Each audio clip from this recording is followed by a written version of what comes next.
ल यो रुकुमकोटको बजारभित्रको जुबान आजको दिन पानी परेर यसरी हैरान खेप्नु परेको छ, शास्ति भोग्नु परेको छ जनताले। ल यहाँनिर यो बनाउने बाटो बनाउने यो को हो यस्तो खालको? यो न ढल निकास छ न यसको बग्ने ठाउँ छ, यस्तो पनि हुन्छ बाटो।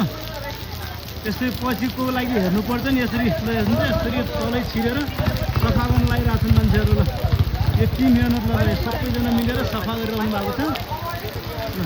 अहिले बल्ल पानी घटेल।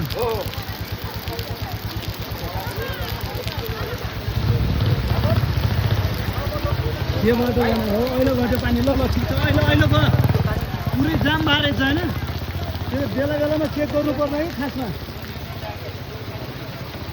यत्रो ढल आइरहेको छ चाहिँ हाम्रो कृष्ण भाइको त्यहाँ पसलभित्र छिर्ला है जोगाइदेऊ पानी चाहिँ।